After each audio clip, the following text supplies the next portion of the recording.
Biblia pechita, apurado ayer que salíamos, dejé mi Biblia, la Reina Valera 1960 y agarré esta que era la que estaba más cerca. Por lo cual, dejando la enseñanza elemental de la palabra de Cristo, avancemos hacia la madurez, dice Pablo.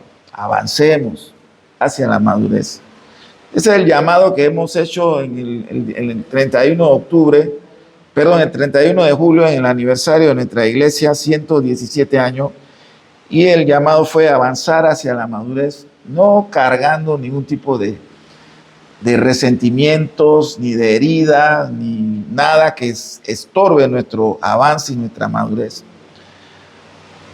Dice, porque colocan ustedes nuevamente otro fundamento al arrepentimiento de obra muerta y la fe que es en Dios, a la enseñanza del bautismo, de la imposición de manos, de la resurrección de los muertos y al juicio eterno. Y esto haremos si el Señor lo permite.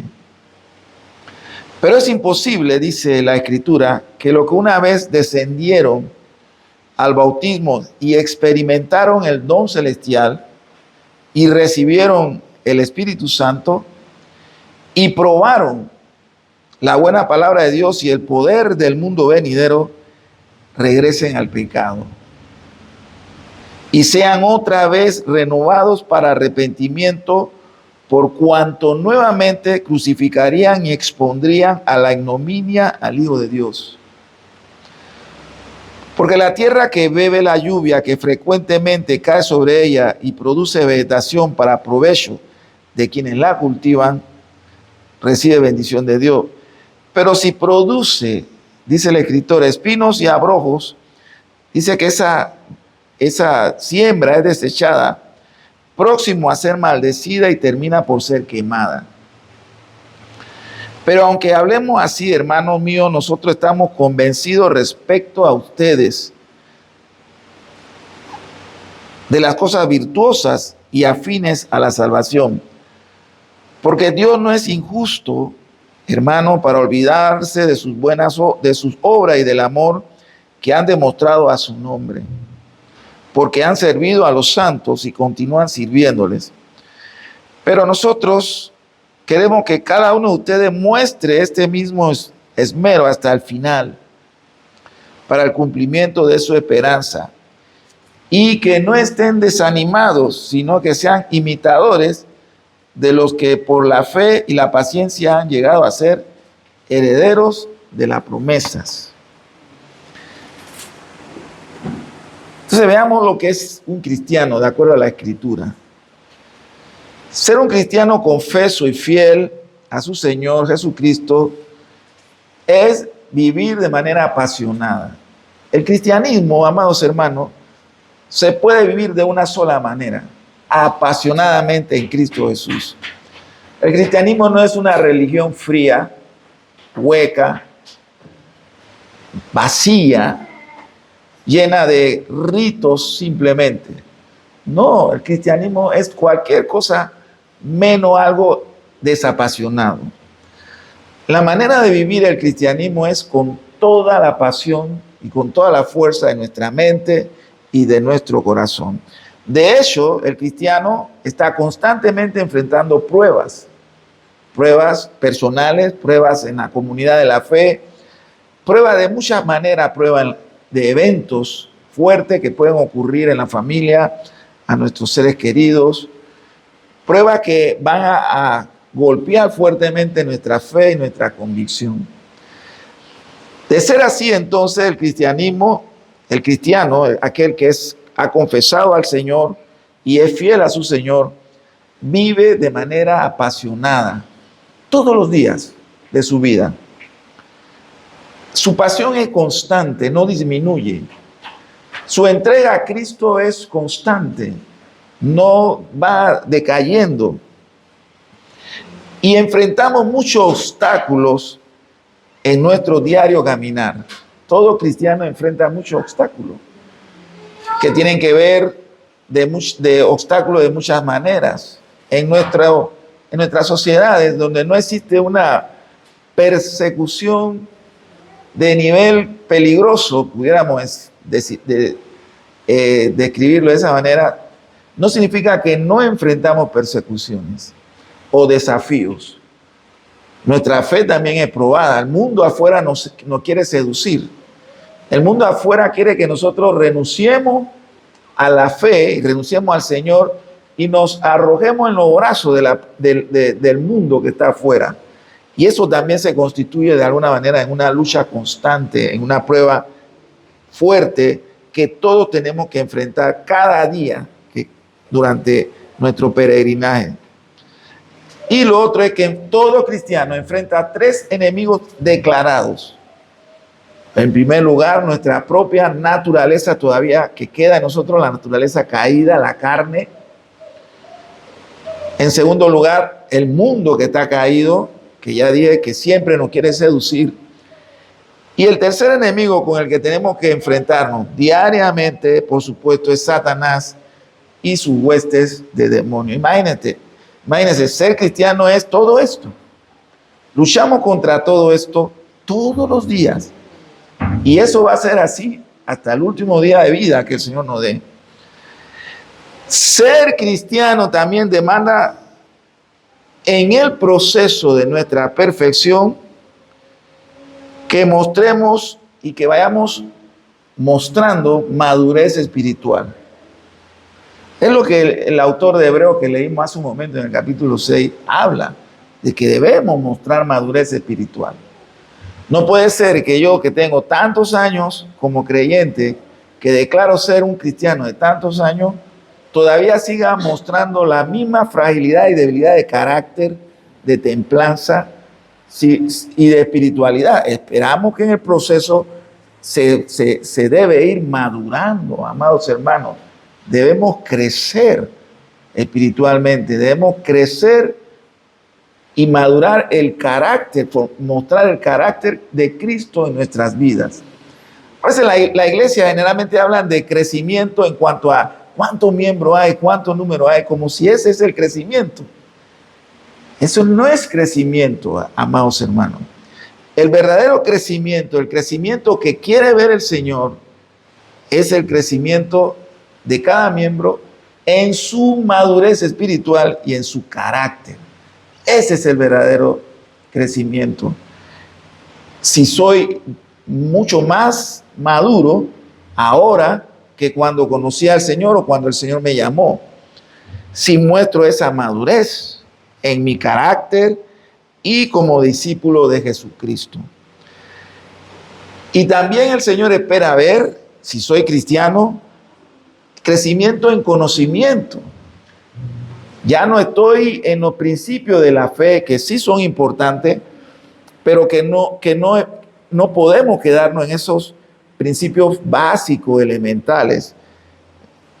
El doctor John Stott tiene un libro que recomiendo que se llama Cristianismo Básico, muy bueno. Pero tenemos que crecer también en el conocimiento de la Escritura y en el conocimiento de las doctrinas bíblicas para nuestras vidas y para también cuando presentamos a Cristo a otros.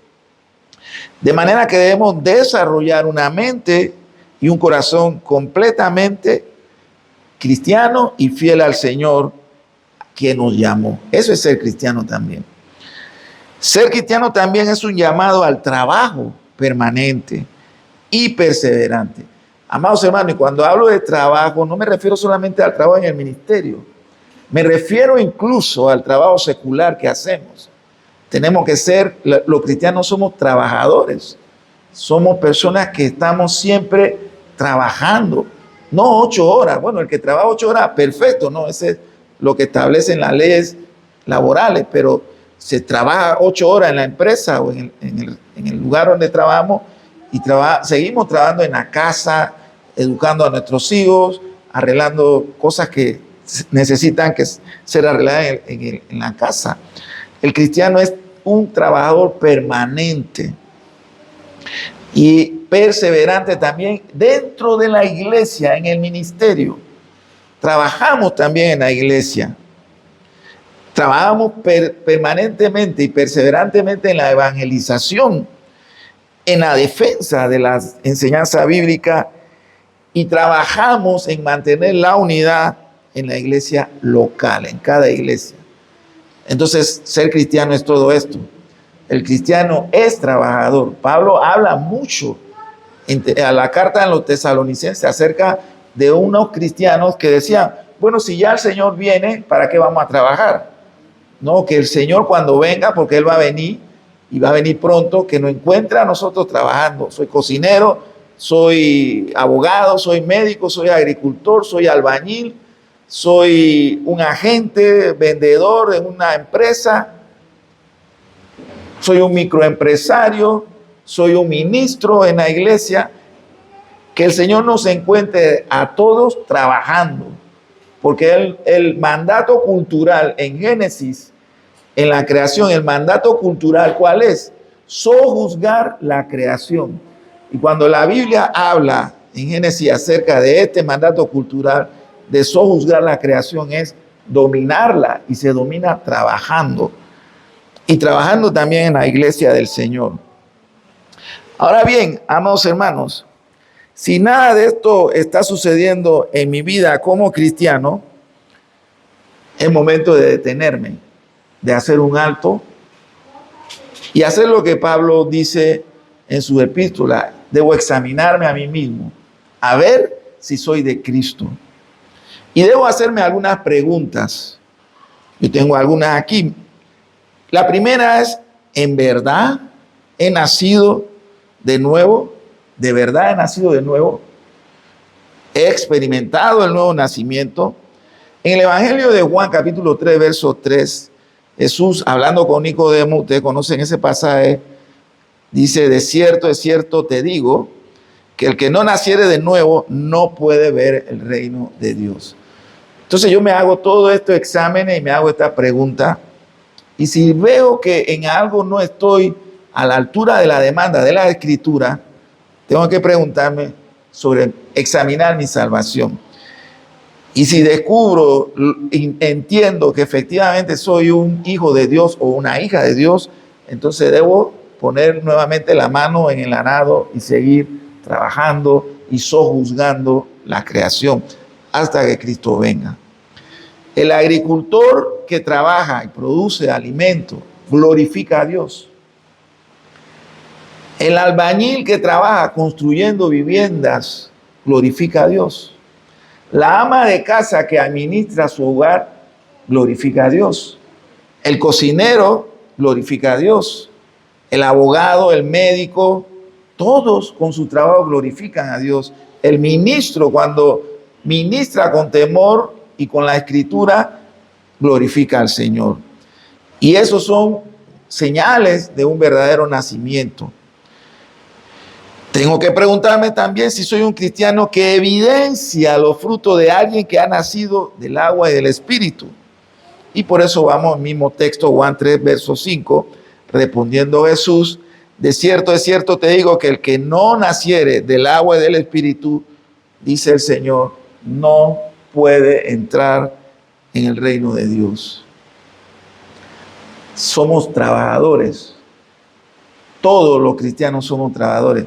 Si ustedes, y lo animo a que estudien sobre todo la iglesia de los últimos 500 años hacia acá, y aún incluso durante el periodo de la Reforma, toda esa revolución industrial que ustedes han aprendido en la escuela, ustedes van a ver siempre la figura de los reformadores que trabajaron fuertemente a nivel secular y almacenaron grandes capitales para poder apoyar incluso la expansión del evangelio, la imprenta, la revolución industrial, las misiones que llevaban medicinas y abrían hospitales en lugares donde no existían, y en fin, la producción de grano, de trigo para poder suplir la demanda de una población que iba en aumento. Ustedes van a ver siempre a grandes hombres y mujeres de la Reforma produciendo y sojuzgando la creación. También debo preguntarme si en mi vida cristiana hay evidencia también de una persona que está bajo y guiado por el Espíritu Santo.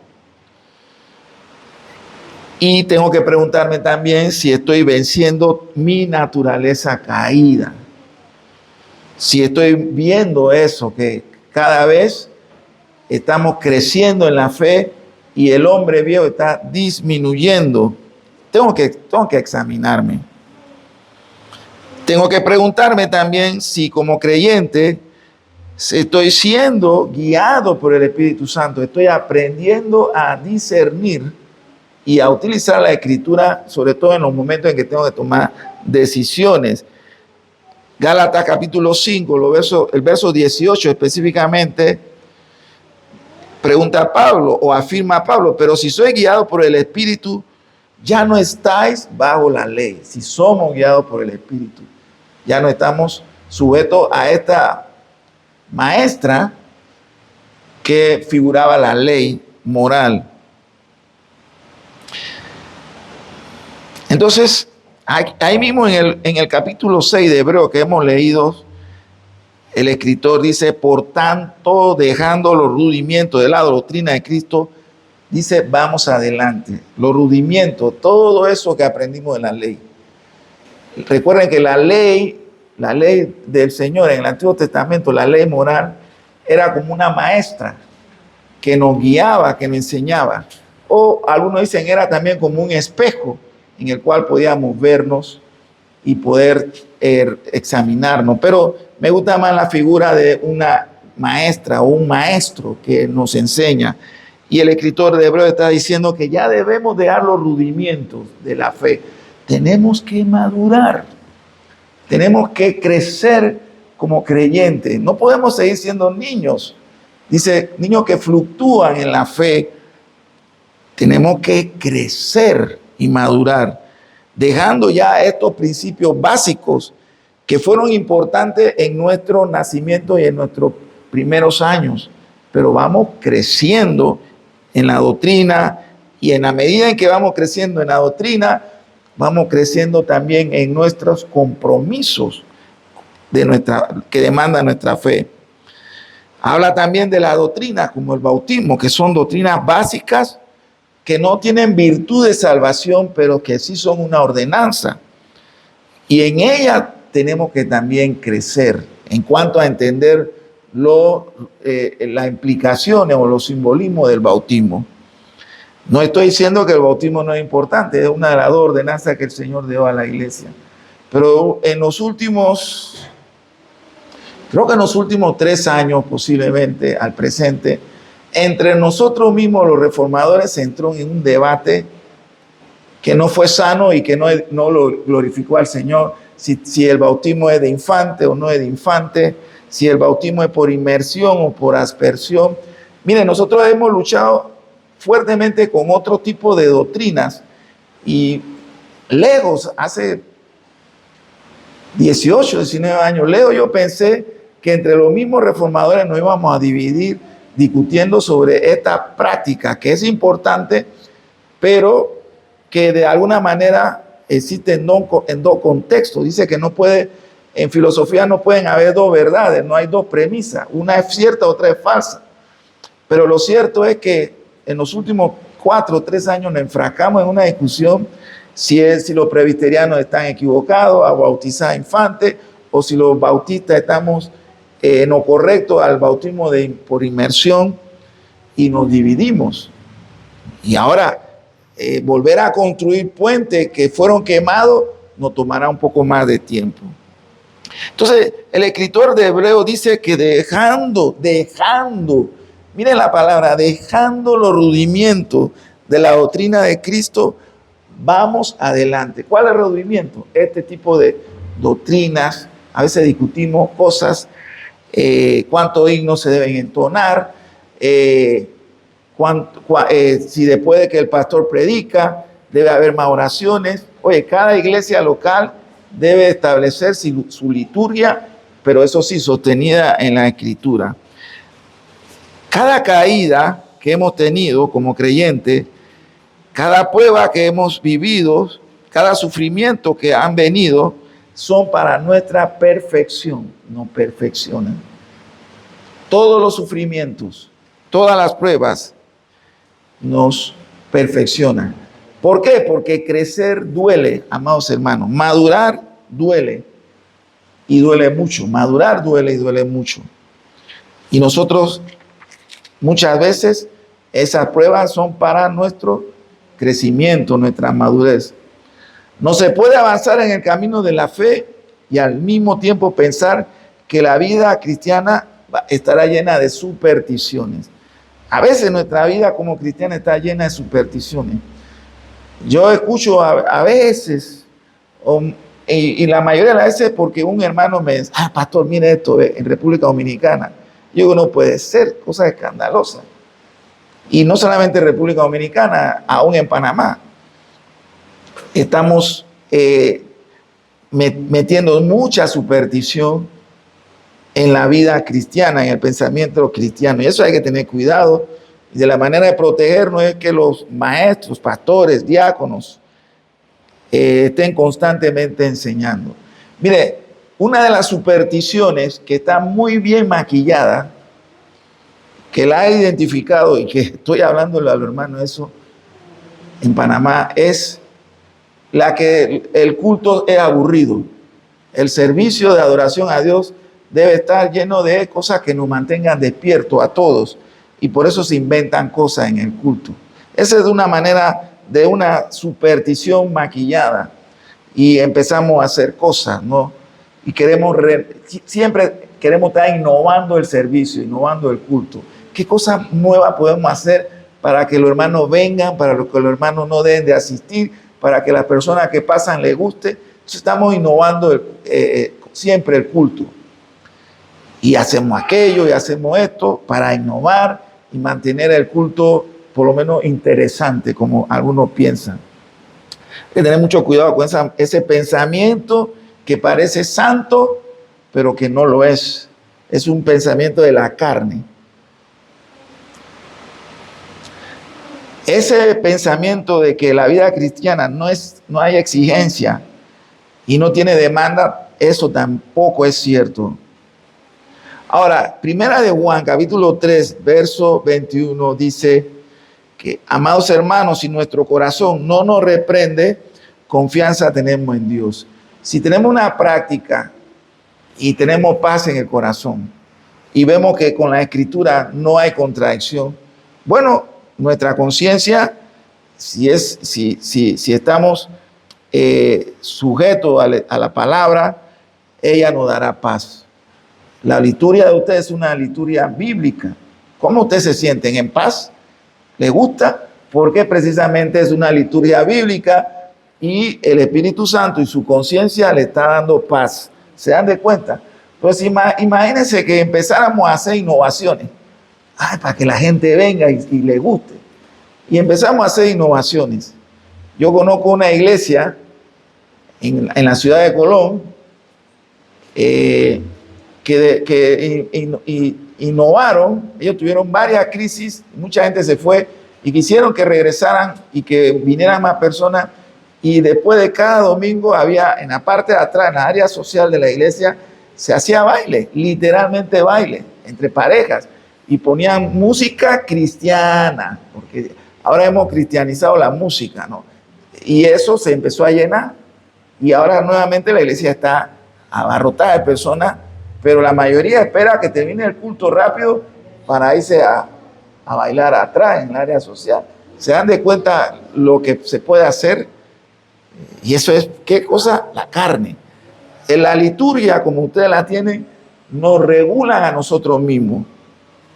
Entonces Pablo ahora va a hablar nuevamente en hebreo de la doctrina del bautismo, de la imposición de manos, de la ordenanza de los ministros, de la resurrección de los muertos. Hoy vamos a celebrar la resurrección de Cristo, la segunda ordenanza, a través de la cena del Señor. Pero a través de la cena del Señor también la iglesia proclama victoria, pero también proclama juicio. Proclama la victoria de Cristo, su regreso inminente, pero también declara juicio. Y Hebreo también habla del juicio eterno. En la práctica de esta ordenanza también se proclama la urgencia de la evangelización y de las misiones. El hermano Isaí nos dijo hace como 2 semanas que suben a Volcán. ¿Y qué hacen en Volcán? No, estamos visitando una familia. Entonces yo se lo comenté a los pastores en Balboa: oye, la misión está haciendo misiones. ¿Cómo hace? Yo digo, están visitando una familia en Volcán. La misión está haciendo misiones. ¿Sabe qué muestra eso? Madurez, salud espiritual. Qué bueno que Balboa vea y aprenda de ustedes, ¿no? La misión haciendo misiones, ¿no? Y eso es para la gloria del Señor. Eso es algo que cuando lo escucharon los hermanos se sintieron muy contentos y empezaron a hablar de Colón. Pues nosotros estamos visitando un lugar en Colón y retomamos todo nuevamente con Cuba, con la ciudad de Holguín en Cuba. Entonces, pero con la ordenanza, en la predicación y la celebración de la ordenanza, mostramos la urgencia porque Cristo va a venir pronto, y mostramos también el carácter misionero de la iglesia local. Ustedes son una iglesia local y ustedes deben tener urgencia en la predicación del evangelio y en las misiones. De los versos 4 al 6, en Hebreos 6, dice: es imposible para los que han caído. Una cosa es enfriarse y apartarse. Si es del Señor, regresará. Pero otra cosa es caer en apostasía. En Balboa tenemos 2 libros: el libro de membresía y el libro de apóstatas. Y en el libro de apóstatas tenemos, creo que 3 personas desde hace ya como 10 años, poco más de 10 años. En ese libro no incluimos a nadie que se fue molesto, que está en otra iglesia, no. Eso no es apostasía. Dice Hebreo: es imposible. La gravedad de esta palabra nos habla de esta condición, porque dice que gustaron, fueron beneficiados por el evangelio. Recibieron los beneficios plenos del evangelio, porque el Señor no se da por medida. Pero dice nuevamente en ese mismo texto: recayeron. Es imposible, gustaron y recayeron. En esta condición está hablando de una persona, como dice también Primera de Juan, que estaban con nosotros, pero no eran de nosotros, porque si hubieran sido de nosotros, hubieran permanecido. Santiago capítulo 1, verso 8 dice, y esto es importante, esto debe ser algo para todos: el hombre de doble ánimo es inconstante en todos sus caminos. Una de las cualidades que debe mostrar los hermanos que van a ser llevados al ministerio es su constancia, su constancia. Nosotros somos constantes cuando tenemos en las reuniones, cuando están los hermanos presentes y cuando no están presentes, que nada más viene 1 o 2, a veces son las esposas, no nos desanimamos. Yo me voy de esta iglesia, yo me voy de esta comunidad. No, uno es constante, constante. El peligro de la inconstancia también se filtra a veces en la comunidad de la fe, y hay que reprender esa manera de pensar. Tenemos que ir a la Escritura. El hombre de doble ánimo, nosotros no somos hombres de doble ánimo, hombres y mujeres de doble ánimo. No somos inconstantes. Pero no solamente a nivel ministerial, tenemos que examinarlo a nivel personal, en nuestra vida devocional. A veces hacemos planes: voy a estar levantándome a las 5 de la mañana para orar. Lo hacemos por 1 semana, 2 semanas, y luego nuevamente lo dejamos de hacer. Voy a estar estudiando la Biblia de una manera sistemática. Tengo este plan de estudio y lo empezamos a hacer 1 mes y ya lo dejamos de hacer. Y vivimos así, fluctuando como personas de doble ánimo. Oramos, no oramos, 1 mes oramos, 3 meses sin orar, 4 meses sin orar. O con lo mismo con la Escritura. Siempre estamos con los salmos. no es que es una ley, no he dicho que he descubierto una ley, pero a veces cuando le pregunto al hermano, oye, ¿qué libro está leyendo? Los Salmos, los Salmos, los Salmos, los Salmos. Cuando yo veo eso, posiblemente el hermano no está leyendo ni los Salmos. ¿Y qué Salmo? No, estoy por el Salmo 23, el Salmo 91. Ah, claro que sí. No, pero eso también puede ser peligroso. Tenemos que crecer también y madurar. Hablemos ahora de las buenas obras y de la salvación. En el camino siempre hay fracaso. Los fracasos pueden causar desánimos, pero debemos seguir adelante, amados hermanos, regando y sembrando la buena semilla del Evangelio, trabajando. Debemos ser constantes en las misiones, en la evangelización, en la adoración y en la predicación. ¿Cuántos años tienen, David? Ustedes aquí en Chiriquí, no aquí en Bugá, en Chiriquí, 2018, 2019. Yo he venido a veces los domingos, estaba David y una hermana, y era siempre Salim, y ahí luchando, pero la constancia. Luego el Señor ha ido añadiendo, pero imagínense que se hubieran desanimado David y Salim, cada uno para una iglesia, ¿no? Aquí está el fruto de la perseverancia, son ustedes. El fruto que el Señor ha dado a esta visión son ustedes. Imagínense los que el Señor añadirá en su momento, ¿no? Pero ustedes deben ser perseverantes, todos ustedes deben ser perseverantes. No se puede avanzar en el camino de la fe y al mismo tiempo pensar que la vida cristiana no vale la pena seguir luchando. Dice, no vale la pena seguir congregándonos, no vale la pena. Sí vale la pena, amados hermanos. Sí vale la pena seguir sembrando y seguir regando la semilla.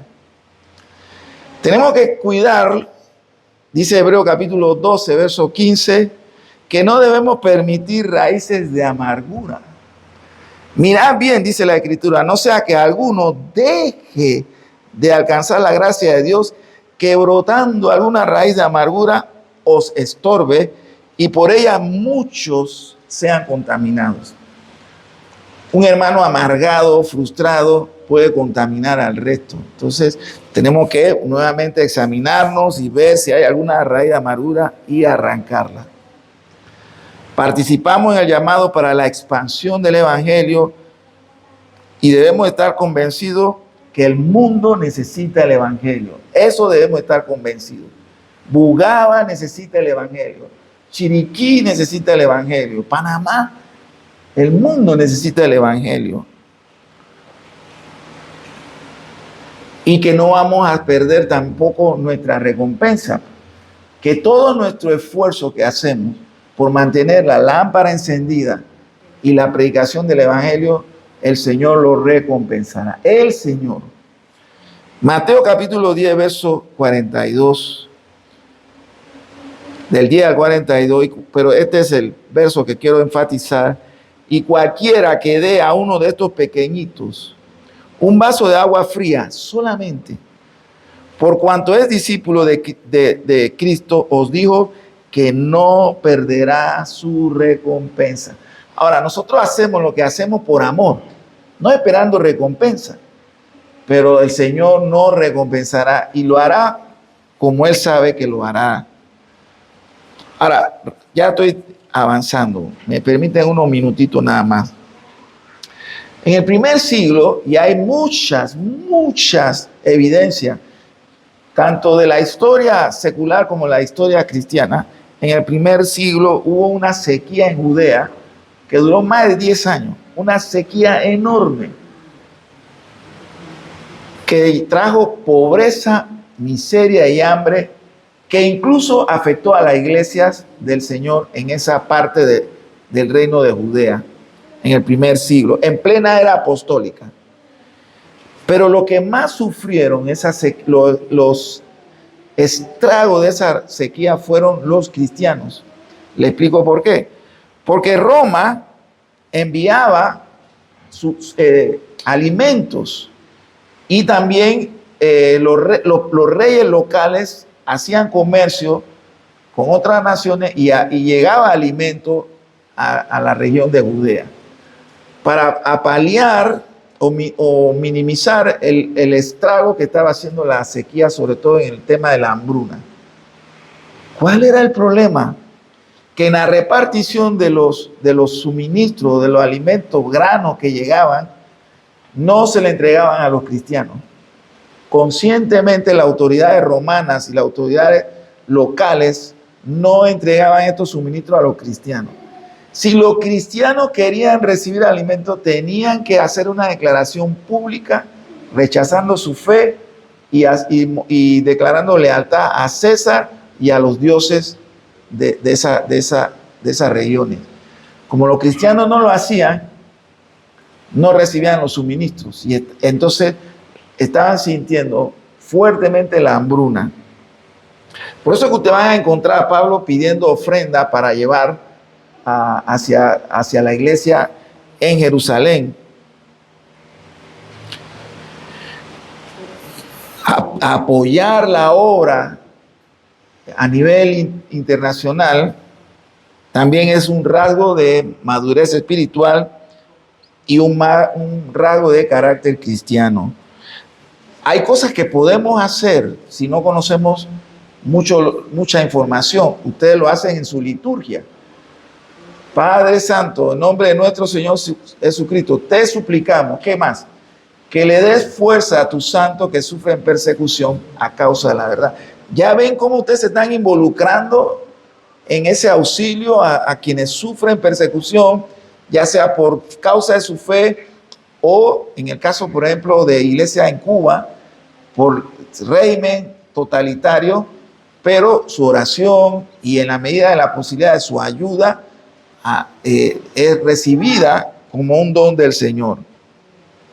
Socorrer a la iglesia adentro y fuera del país muestra que estamos creciendo también. Hay que derribar ese mito que dice que para poder ayudar tenemos que ser una congregación de 100, 200, 300 personas. No. Solamente estamos orando y podemos decirle al Señor, Señor, guíanos, ¿qué otra cosa tú quieres que hagamos? Pero ustedes están orando y eso es bueno. Porque la comisión que Jesucristo nos ha dado, ¿hasta dónde llega la gran comisión? ¿Qué dice la Escritura? Hasta lo último de la tierra.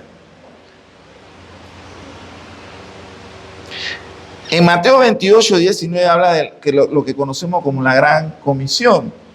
Y Hechos capítulo 1, verso 8 habla también de llevar el mensaje del evangelio a Jerusalén, en Judea, en Samaria y ¿qué más? Hasta lo último de la tierra.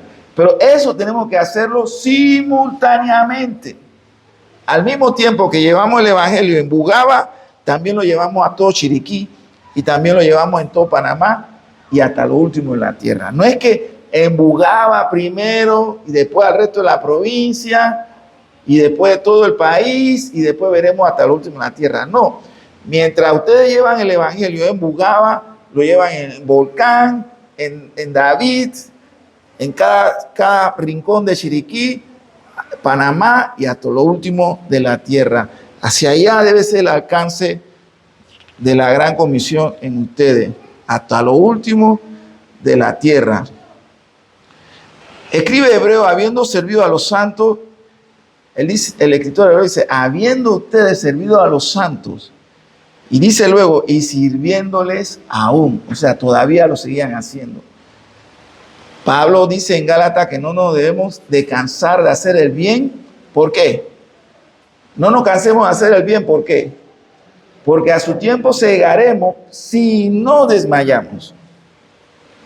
Esto es tener una convicción bíblica de magnitud y que debe ser acogida y respaldada por todos los miembros de la iglesia. No solamente por los hermanos que la lideran, sino que toda la iglesia de Bugaba, toda la misión bautista reformada en Bugaba debe acoger esta cosmovisión. Llevamos el evangelio hasta lo último en la tierra y lo empezamos haciendo con oración. Y oramos por todos los miembros de la iglesia de Cristo la iglesia universal. Y unimos esfuerzos con quienes son de la misma fe para construir puentes y llevar el evangelio hasta el último en la tierra. Lo hacemos a través de la oración, el estudio de la escritura, la predicación, la reunión congregacional. No dejamos de asistir a las reuniones porque el poder del Señor es lo que el mundo necesita, el poder del evangelio. Y este es un evangelio que también pudiéramos decirlo que es un evangelio social, porque también auxiliamos a los que están fuera del reino, no solamente a los del reino, la prioridad son los del reino, pero también auxiliamos a los que están afuera. Y esa es también una manera de presentar el evangelio social. Finalmente, los versos 11 y 12 dice: cada uno de vosotros muestre la misma solicitud hasta el final, porque no somos de doble ánimo, no sentimos algo hoy, mañana no pensamos algo hoy, mañana tenemos otro pensamiento. La Escritura dice que cada uno debe mostrar la misma solicitud hasta el final, el mismo deseo. Filipenses capítulo 1, verso 6 dice: estando persuadido de esto, que el que comenzó en vosotros la buena obra, la perfeccionará hasta el día de Cristo Jesús. Y el que empezó la buena obra en ustedes, la irá perfeccionando hasta el día que venga nuestro Señor Jesucristo por su iglesia. Verso 12 de Hebreos capítulo 6, que es el último: a fin de que no nos hagamos, ¿qué cosa? ¿Qué dice el texto que leímos? Perezosos. A fin de que no nos hagamos perezosos. El proverbio habla mucho del perezoso. ¿Qué hace el perezoso? El perezoso está acostado y le da pereza hasta doblar, ponerse de lado. Imagínense qué tamaño de pereza, ¿no? El perezoso le sirve la comida y él piensa levantar. Oye, tráeme una cuchara. No puede ni levantarse a buscar la cuchara. Tráeme un vaso de agua, porque la pereza es tal que lo tiene dominado. Y la pereza es un fruto de la carne peligroso. La pereza es un rechazo a Dios. Si uno quisiera interpretar teológicamente qué es la pereza o el pecado de la pereza, el pecado de la pereza es un rechazo tajante a Dios, porque Jesucristo dice en el Evangelio: mi Padre y yo hasta ahora trabajamos. El Señor lo dice en el Evangelio: mi Padre y yo hasta ahora trabajamos. Entonces el perezoso o la pereza es un rechazo a Dios. En algunos casos la pereza puede interpretarse como un rechazo a la bondad de Dios. La pereza es lo opuesto a la bondad de Dios. El perezoso no puede dar ningún alivio ni consuelo. No hay bondad en la pereza. No hay bondad. El Señor trabaja, dice que Él trabaja hasta hoy. Hasta el día de hoy Él sigue trabajando. Nuestro Señor sigue trabajando. Él está en un trono como Rey y Señor del universo. Pero no se está limando las uñas. Él sigue trabajando. Y Dios sigue trabajando.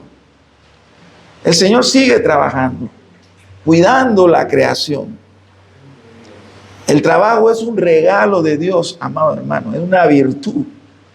Si nosotros hemos sido influenciados por la corriente de los últimos 120 años, con todo esto de los derechos, que hay que trabajar nada más 8 horas, y recientemente en la campaña política que pasó, alguien por ahí propuso que nada más había que trabajar 4 días. ¿Cómo vamos a enseñorearnos sobre la creación? Para enseñorearnos en la creación, tenemos que trabajar. Y trabajar todos los días. El domingo se descansa. ¿Y cuántas horas? Bueno, mientras el Señor nos dé vida y salud, trabajemos, pues. Trabajemos. Hay que descansar, pero hay que trabajar. Imagínense que trabajáramos 4 días a la semana. ¿Cómo íbamos a traer el tren de Panamá, David? Si no hay plata Y los trabajadores que iban a trabajar nada más de lunes a jueves, ¿y quién iba a seguir poniendo los rieles? Esa es una manera pagana y carnal de ver el mundo, ¿no? Hay que trabajar. Se trabaja. ¿Sabe?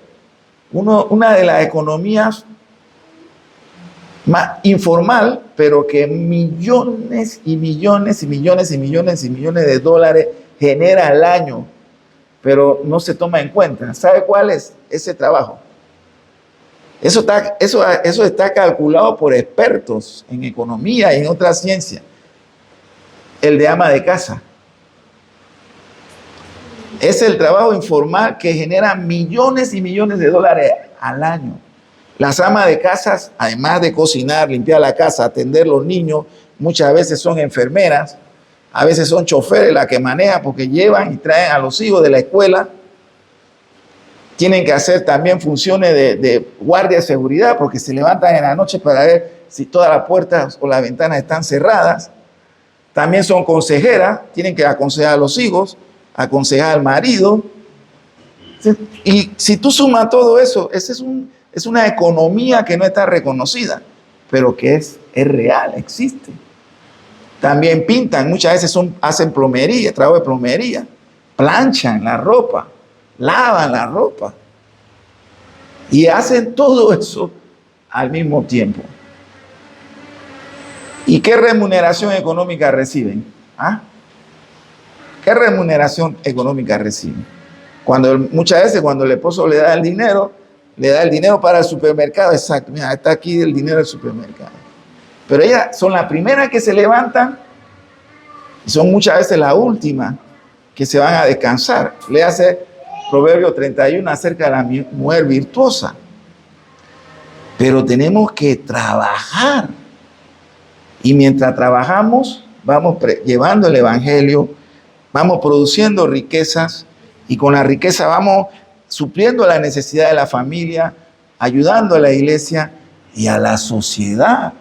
Los cristianos son emprendedores, inician proyectos empresariales y el Señor los bendice. Pero si el cristiano es perezoso, si el cristiano no le gusta levantarse temprano, quiere acostarse tarde, pasas 3, 4, 5 horas frente al viendo Netflix, eso es todo lo opuesto a un sojuzgar la creación. Tenemos que trabajar, hermanos. Trabajando, glorificamos al Señor. En algunos casos, la pereza puede ser interpretada como un rechazo a la bondad de Dios y a la alegría que proviene de su amor. Y como dije hace un momento, el libro de Proverbios contiene numerosas advertencias sobre la pereza. La pereza es mala y la pereza es un pecado terrible. Vamos a detenernos aquí para poder entonces pasar a celebrar la mesa del Señor. Padre Santo, en nombre de Cristo Jesús, Señor, te alabamos y te bendecimos en esta mañana. Te damos gracias por este tiempo en tu casa y el tiempo con tus hijos, Señor. Ahora nos preparamos para servir tu mesa y te pedimos, Señor, que haya alegría en nuestros corazones. Señor, perdona nuestros pecados que hemos cometido durante esta semana. Pecamos todos los días, Señor, con dolor y vergüenza lo reconocemos.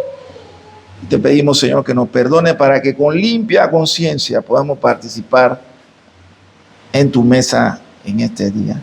Bendice a nuestro hermano David, a nuestro hermano Isaí, que estarán, Señor, oficiando esta mesa.